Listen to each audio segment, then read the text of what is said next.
The first time I met my boyfriend's childhood best friend, she proudly introduced herself as the ultimate socialite fraud investigator. Throughout the entire dinner, she couldn't stop lecturing me. Women really shouldn't overdress. If Declan hadn't explicitly told me you were his girlfriend, I would have definitely grouped you with all those fake rich girls I've exposed online. My boyfriend Declan eagerly nodded along.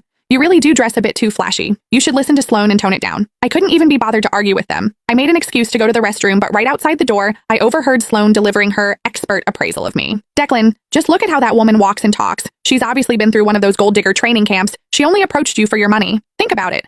A Patek Philippe watch, a limited edition Hermes Birkin, and a multi-million-dollar sports car? How could a regular doctor ever afford that? My blood boiled, and I finally reached the end of my patience. I turned around, pulled out my phone, and called my father, the richest billionaire in New York. Dad, wire me $10 million. I'm going to buy out a certain socialite fraud agency and teach this girl that wealthy men can actually have daughters. If you don't believe me, I'll test her for you in a minute. That way you can see this gold digger for who she really is. As I hung up the phone, Sloane's confident voice drifted out from the private dining room. Declan was looking at her, nodding with absolute trust. I really wanted to see how Sloane planned to test a real heiress like me. When I pushed the door open, Sloane was holding my Hermes Birkin, inspecting it from every angle with a condescending smirk. I'm telling you, young girls like you really shouldn't get caught up in comparing yourselves to others. The first step to becoming a fake socialite is trying too hard to package yourself. This bag of yours is a rental, right? I almost laughed out loud.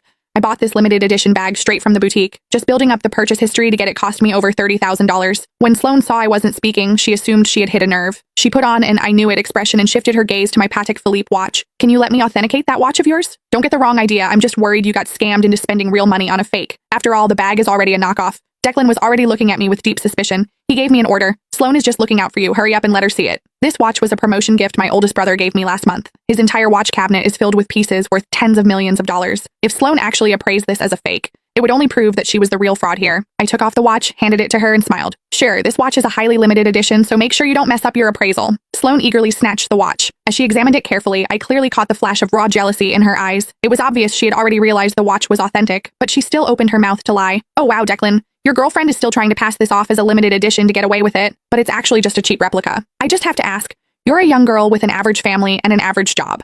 Why are you buying these fakes just to stroke your ego? Don't tell me you thought you could use these knockoffs to trap a rich guy and drain his bank account. The belittling tone in her words couldn't have been more obvious. In an instant, the way the other people at the table looked at me changed from admiration to disgust. Declan glared at me with sheer contempt, his voice dripping with disgust. How can you be so vain? And to think I actually believed you were different from other women? It turns out you all just want my money. Looking at his disgusted expression, my heart turned ice cold. I used to think Declan was just easily influenced, but that he at least had basic judgment.